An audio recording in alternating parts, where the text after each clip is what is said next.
आज की शाम इंडियन प्रीमियर लीग 2026 का एक और रोमांचक अध्याय अपने नाम लिख रही है।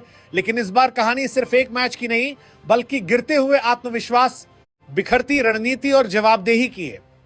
कभी पॉइंट्स टेबल के शिखर पर राज करने वाली राजस्थान रॉयल्स की टीम आज चौथे पायदान पर खिसकती हुई दिखाई दे रही है। और सवाल सिर्फ हार जीत का नहीं है, सवाल है उस सिस्टम का जो धीरे धीरे अंदर से टूटता नजर आ रहा है। क्या सिर्फ ओपनर्स का काम है रन बनाना? क्या हर बार वही जिम्मेदारी उठाएंगे और जब वो चूक जाएं तो पूरी टीम बिखर जाए? या फिर मिडिल ऑर्डर नाम की कोई चीज भी होती है जिसकी जिम्मेदारी होती है कि टीम को संभाले, मैच को आगे बढ़ाए और जीत की नींव रखे? क्योंकि हकीकत यही है कि जब जब राजस्थान के ओपनर्स ने अच्छा प्रदर्शन नहीं किया, तब तब मिडिल ऑर्डर पूरी तरह नाकाम रहा है। और आज का मुकाबला भी उसी कहानी का दोहराव बन गया। आज के इस मुकाबले में लखनऊ सुपर जायंट्स के कप्तान ऋषभ पंत ने टॉस जीतकर पहले गेंदबाजी करने का फैसला लिया। एक ऐसा फैसला जिसमें जोखिम भी था और आत्मविश्वास भी, क्योंकि सामने थी राजस्थान की खतरनाक ओपनिंग जोड़ी। लेकिन क्रिकेट सिर्फ नामों से नहीं, प्रदर्शन से जीता जाता है। और आज वही देखने को मिला। जब यशस्वी जायसवाल और युवा बल्लेबाज वैभव सूर्यवंशी मैदान पर उतरे तो इरादा साफ था टीम को तेज और मजबूत शुरुआत देना। जायसवाल ने अपने अंदाज में खेलते हुए सिर्फ 12 गेंदों पर 22 रन बनाकर शुरुआत तो अच्छी दी, लेकिन 32 रन के स्कोर पर उनका विकेट गिरते ही मैच का रुख बदलने लगा। इसके बाद तीसरे नंबर पर आए ध्रुव जुरेल, जिनसे काफी उम्मीदें थीं। लेकिन पहली ही गेंद पर बिना खाता खोले पवेलियन लौट गए। यह सिर्फ एक विकेट नहीं था, यह टीम के आत्मविश्वास पर करारा झटका था। और फिर वही हुआ जिससे हर फैन डरता है। उसी स्कोर 32 पर राजस्थान को तीसरा झटका लगा, जब वैभव सूर्यवंशी सिर्फ 11 गेंदों पर 8 रन बनाकर आउट हो गए। एक ही स्कोर पर 3 विकेट। और यहीं से राजस्थान की बल्लेबाजी पूरी तरह बिखर गई। ऐसा लगा जैसे पूरी टीम मानसिक रूप से तैयार ही नहीं थी कि अगर ओपनर्स जल्दी आउट हो जाएं तो क्या करना है। यही वो पल था जहां मिडिल ऑर्डर को जिम्मेदारी उठानी थी, लेकिन अफसोस वो भी नाकाम रहा। यहां पर बात करनी होगी रियान पराग की टीम के कप्तान, जिनसे उम्मीद थी कि वो इस डूबती हुई पारी को संभालेंगे, लेकिन 19 गेंदों पर 20 रन बनाकर आउट हो गए। सवाल उठता है, क्या कप्तान की कोई जिम्मेदारी नहीं होती?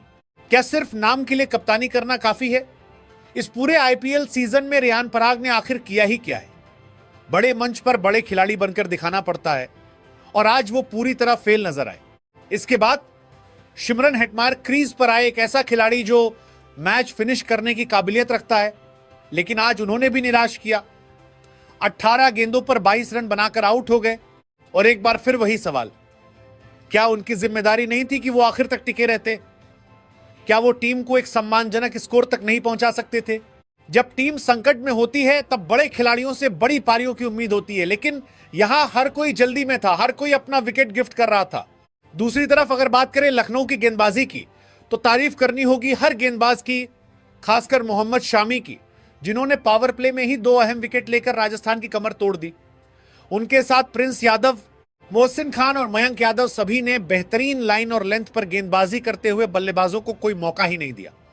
हर गेंद एक प्लान के साथ डाली जा रही थी, हर ओवर में दबाव बढ़ता जा रहा था और राजस्थान के बल्लेबाज उस दबाव में टूटते चले गए। आज की पहली पारी सिर्फ एक स्कोर नहीं है, ये एक आईना है जिसमें राजस्थान रॉयल्स की कमजोरियां साफ नजर आ रही हैं। एक टीम जो कभी टॉप पर थी आज संघर्ष कर रही है, और अगर मिडिल ऑर्डर ने जिम्मेदारी लेना नहीं सीखा तो यह गिरावट यही नहीं रुकेगी। यह सिर्फ हार नहीं, एक चेतावनी है बदलाव की, जिम्मेदारी की, और उस सोच की जो जीत और हार के बीच फर्क पैदा करती है। जब राजस्थान रॉयल्स की आधी टीम पवेलियन लौट चुकी थी और स्कोरबोर्ड पर सिर्फ निराशा दिखाई दे रही थी, तब मैदान पर एक ऐसी कहानी लिखी जाने लगी जिसने इस पारी को पूरी तरह खत्म होने से बचा लिया। 5 विकेट गिरने के बाद हालात इतने गंभीर हो चुके थे कि लग रहा था टीम 130 तक भी मुश्किल से पहुंच पाएगी। लेकिन क्रिकेट की यही खूबसूरती है, जब सब कुछ खत्म सा लगता है तभी कोई खड़ा होकर कहानी बदलने की कोशिश करता है। इसी मोड़ पर क्रीज पर मौजूद थे जडेजा और फरेरा, और दोनों ने मिलकर उस डूबती हुई पारी को संभालने का जिम्मा उठाया। शुरुआत में दोनों ने काफी संभल कर खेला, गेंद को समझा, हालात को परखा और फिर धीरे धीरे स्ट्राइक रोटेट करते हुए टीम को स्थिरता देने की कोशिश की। यह साझेदारी सिर्फ रन जोड़ने के लिए नहीं थी, बल्कि यह टीम को मानसिक रूप से वापस लाने की कोशिश भी थी, क्योंकि लगातार गिरते विकेट्स ने ड्रेसिंग रूम तक दबाव पहुंचा दिया था। फरेरा से उम्मीद थी कि वो इस साझेदारी को लंबा ले जाएंगे, लेकिन एक बार फिर वही कहानी दोहराई गई जो पूरे मैच में राजस्थान के मिडिल ऑर्डर के साथ होती रही। शुरुआत तो मिली, लेकिन उसे बड़े स्कोर में बदलने का जज्बा और धैर्य कहीं नजर नहीं आया। 19 गेंदों पर 20 रन बनाकर वो आउट हो गए और उनके आउट होते ही एक बार फिर राजस्थान की पारी लड़खड़ा गई। सवाल यही उठता है, क्या सिर्फ क्रीज पर आकर कुछ देर टिक जाना ही काफी है, या फिर उस जिम्मेदारी को समझना भी जरूरी है जो टीम के हालात आपसे मांग रहे होते हैं। फरेरा के पास मौका था कि वो जडेजा के साथ मिलकर 50-60 रन की मजबूत साझेदारी बनाते, लेकिन वो भी उसी लय में बह गए जिसमें बाकी बल्लेबाज बह चुके थे। लेकिन दूसरी तरफ एक खिलाड़ी ऐसा था जिसने हार मानने से इनकार कर दिया, जडेजा। उन्होंने ना सिर्फ विकेट संभाल कर रखा, बल्कि हर ओवर के साथ अपने इरादे भी मजबूत करते गए। जब एक तरफ विकेट गिर रहे थे, तब जडेजा अकेले ही लखनऊ सुपर जायंट्स के गेंदबाजों के सामने दीवार बनकर खड़े रहे। उनकी 29 गेंदों पर 43 रन की नाबाद पारी सिर्फ एक आंकड़ा नहीं है, यह उस जज्बे की कहानी है जो एक टीम को सम्मानजनक स्कोर तक पहुंचाने के लिए जरूरी होता है। उन्होंने गैप्स ढूंढे, खराब गेंदों को बाउंड्री तक पहुंचाया और सबसे अहम बात, उन्होंने अपना विकेट नहीं गंवाया। जब टीम संकट में होती है, तब ऐसे ही खिलाड़ियों की जरूरत होती है जो अंत तक टिके रहें और लड़ते रहें। जडेजा को अंत में अच्छा साथ मिला शुभम दुबे का, जिन्होंने सिर्फ 11 गेंदों पर 19 रन बनाकर पारी को एक शानदार फिनिश दिया। उनके ये रन छोटे जरूर लग सकते हैं, लेकिन मैच के इस मोड़ पर ये बेहद कीमती थे, क्योंकि उन्होंने टीम को उस स्कोर तक पहुंचाया जहां से गेंदबाजों को कुछ लड़ने का मौका मिल सकता था। आखिरकार राजस्थान रॉयल्स ने 20 ओवर में 6 विकेट के नुकसान पर 159 रन बनाए, एक ऐसा स्कोर जो शुरुआत को देखते हुए नामुमकिन रहा था। लेकिन अंत में जडेजा और दुबे की कोशिशों ने इसे हकीकत बना दिया।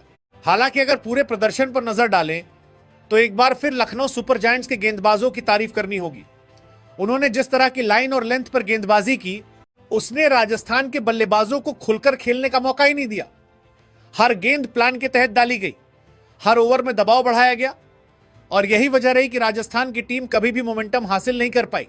शुरुआत में झटके देना, बीच के ओवरों में रन रोकना और अंत में भी कंट्रोल बनाए रखना, यह एक परफेक्ट बॉलिंग परफॉर्मेंस थी।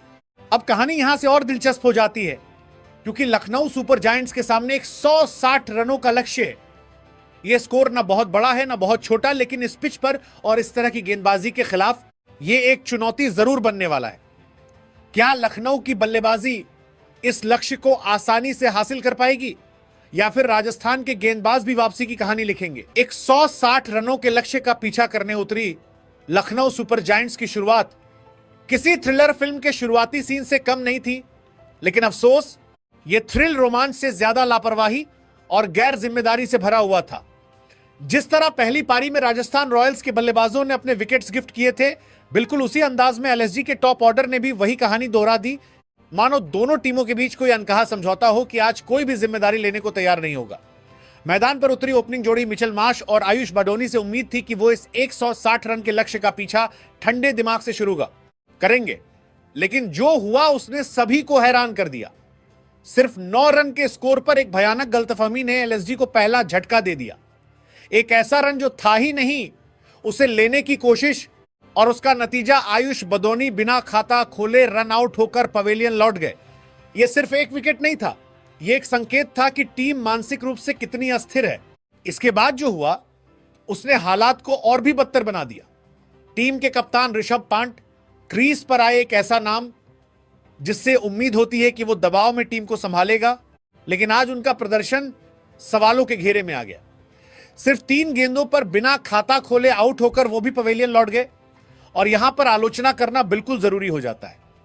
एक कप्तान सिर्फ टॉस जीतने या फील्ड सेट करने के लिए नहीं होता, बल्कि उसकी सबसे बड़ी जिम्मेदारी होती है कि वो टीम को उदाहरण देकर लीड करे, मुश्किल समय में क्रीज पर टिके और टीम को जीत की दिशा में लेकर जाए। लेकिन आज पंत उस जिम्मेदारी से पूरी तरह दूर नजर आए। जब टीम को उनकी सबसे ज्यादा जरूरत थी, तब उनका इस तरह आउट होना एलएसजी के लिए एक बड़ा झटका था, और मुश्किलें यहीं खत्म नहीं हुई। तीसरा झटका एडन मार्करम के रूप में लगा, जो बिना खाता खोले ही पवेलियन लौट गए। महज कुछ ही गेंदों में 3 बड़े विकेट्स गिर चुके थे, और स्कोरबोर्ड पर 10 रन ये किसी भी टीम के लिए एक डरावना सपना होता है। ऐसा लग रहा था जैसे मैच एलएसजी के हाथ से पूरी तरह निकल चुका है। ड्रेसिंग रूम में खामोशी, मैदान पर दबाव और हर गेंद के साथ बढ़ती बेचैनी, ये वो पल था जहां से वापसी करना किसी चमत्कार से कम नहीं होता। लेकिन इस अंधेरे में एक खिलाड़ी ऐसा था जो धीरे धीरे उम्मीद की लौ जलाने की कोशिश कर रहा था, मिचेल मार्श। उन्होंने जल्दबाजी नहीं दिखाई, घबराहट को अपने ऊपर हावी नहीं होने दिया। और एक छोर संभाल कर खड़े रहे। वो हर गेंद को समझकर खेल रहे थे, गैप्स ढूंढ रहे थे और धीरे धीरे रन जोड़ते जा रहे थे। उनकी ये पारी भले ही तेज नहीं थी, लेकिन हालात के हिसाब से बेहद अहम थी, क्योंकि जब चारों तरफ विकेट्स गिर रहे हों तब एक छोर संभालना ही सबसे बड़ी जिम्मेदारी होती है। वहीं अगर गेंदबाजी की बात करें तो राजस्थान रॉयल्स के गेंदबाजों ने इस मैच में जान डाल दी।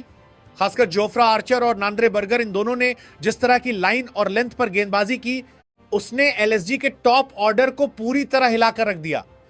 हर गेंद पर सटीकता, हर ओवर में रणनीति और बल्लेबाजों को कोई भी ढील न देना, यही वो कारण था कि एलएसजी शुरुआत में ही बैकफुट पर चली गई। आर्चर की तेज रफ्तार और बाउंस और बर्गर की स्विंग और कंट्रोल, इन दोनों का कॉम्बिनेशन एलएसजी के लिए किसी बुरे सपने से कम नहीं था। इस पूरे घटनाक्रम ने मैच को एक अलग ही मोड़ पर ला खड़ा किया, जहां एक तरफ राजस्थान की टीम ने पहली पारी में संघर्ष करके 159 रन बनाए थे, वहीं अब उनके गेंदबाज उस स्कोर को डिफेंड करने के लिए पूरी ताकत झोंकते नजर आ रहे थे। और दूसरी तरफ एलएसजी, जो इस लक्ष्य का पीछा करने उतरी थी, अब खुद अपने ही जाल में फंसती हुई दिखाई दे रही थी। 4 विकेट गिरने के बाद जब लखनऊ सुपर जायंट्स की पारी बिखरती हुई नजर आ रही थी और जीत की उम्मीदें धीरे धीरे धुंधली हो रही थी, तभी मैदान पर एक नई कहानी जन्म लेने लगी। एक जिद, एक संघर्ष और एक आखिरी कोशिश की कहानी। क्रीज पर मौजूद थे मिचेल मार्श और निकोलस पोरन, और दोनों ने मिलकर उस डूबती हुई पारी को संभालने का बीड़ा उठाया। शुरुआत में दोनों ने संयम दिखाया, जल्दबाजी से बचते हुए स्ट्राइक रोटेट की, और फिर जैसे जैसे आत्मविश्वास बढ़ा, उन्होंने गेंदबाजों पर हल्का हल्का दबाव बनाना शुरू किया। यह साझेदारी सिर्फ रन जोड़ने के लिए नहीं थी, बल्कि यह एक संदेश भी था कि मैच अभी खत्म नहीं हुआ है। हर चौका, हर सिंगल, हर ओवर के बाद स्कोरबोर्ड थोड़ा थोड़ा आगे बढ़ रहा था और स्टेडियम में बैठे दर्शकों के दिलों में एक बार फिर उम्मीद की लौ जलने लगी थी। लेकिन क्रिकेट की यही बेरहम सच्चाई है, यहां एक छोटी सी गलती, एक गलत शॉट या एक बेहतरीन गेंद पूरी कहानी बदल देती है। 91 रन के स्कोर पर निकोलस पोरन का विकेट गिरा और उसी के साथ एलएसजी की उम्मीदों को एक और गहरा झटका लगा। 25 गेंदों पर 22 रन बनाकर आउट हुए। पूरन ने कोशिश तो की, लेकिन वो उस साझेदारी को लंबा नहीं खींच पाए जिसकी टीम को सख्त जरूरत थी। उनका विकेट गिरते ही ऐसा लगा जैसे मैच की रफ्तार एकदम से थम गई हो और राजस्थान के खिलाड़ियों की ऊर्जा अचानक दोगुनी हो गई हो। दूसरी तरफ मिचेल मार्श अब भी डटे हुए थे, अकेले, लेकिन हार मानने को तैयार नहीं। उन्होंने 41 गेंदों पर 55 रन की एक जुझारू पारी खेली, जिसमें संयम भी था, आक्रामकता भी और जिम्मेदारी का एहसास भी। उन्होंने हर संभव कोशिश की कि टीम को लक्ष्य के करीब ले जाएं, लेकिन क्रिकेट एक टीम गेम है और जब साथ देने वाला कोई ना हो तो सबसे मजबूत खिलाड़ी भी अकेला पड़ जाता है। आखिरकार जब मार्श का विकेट गिरा तो वो सिर्फ एक बल्लेबाज का आउट होना नहीं था, बल्कि एलएसजी की आखिरी उम्मीद का टूट जाना था। उनके आउट होते ही डगआउट में सन्नाटा छा गया और मैदान पर राजस्थान के खिलाड़ियों के चेहरे पर जीत की झलक साफ दिखाई देने लगी। इसके बाद हिम्मत सिंह आए, जिन्होंने 15 गेंदों पर 15 रन बनाए। कोशिश तो की, लेकिन मैच को पलटने के लिए वो काफी नहीं था। मकुल चौधरी ने 3 गेंदों पर 7 रन बनाकर थोड़ी देर के लिए उम्मीद जगाई, लेकिन वो भी जल्दी खत्म हो गई। एक एक करके विकेट गिरते गए और आखिरकार वो पल आ ही गया जब राजस्थान रॉयल्स ने एक ऐसा मुकाबला अपने नाम कर लिया जिसकी शुरुआत में शायद ही किसी ने कल्पना की होगी। यह सिर्फ एक जीत नहीं थी, यह एक वापसी थी, एक बयान था कि अगर जज्बा हो तो हारी हुई बाजी भी जीती जा सकती है। दूसरी तरफ लखनऊ सुपर जायंट्स के लिए यह हार किसी झटके से कम नहीं थी। एक ऐसा मैच जो उनके हाथ में आ सकता था, जो वो जीत सकते थे, लेकिन गलत फैसलों, गैर जिम्मेदार शॉट्स और दबाव में टूटते आत्मविश्वास ने उन्हें हार की तरफ धकेल दिया। कप्तानी से लेकर बल्लेबाजी तक हर विभाग में कहीं ना कहीं कमी नजर आई और यही छोटी छोटी गलतियां एक बड़े परिणाम में बदल गईं। और इस जीत के साथ राजस्थान रॉयल्स ने न सिर्फ 2 कीमती अंक हासिल किए, बल्कि एक बार फिर इंडियन प्रीमियर लीग 2026 की पॉइंट्स टेबल पर टॉप पर अपनी जगह बना ली। यह जीत टीम के आत्मविश्वास को नई ऊंचाई देगी और शायद यही वो मोड़ साबित हो जहां से राजस्थान की टीम फिर से अपने पुराने रंग में लौटे। क्रिकेट में कहते हैं मैच आखिरी गेंद तक जिंदा रहता है, और आज राजस्थान रॉयल्स ने इस बात को एक बार फिर सच साबित कर दिया।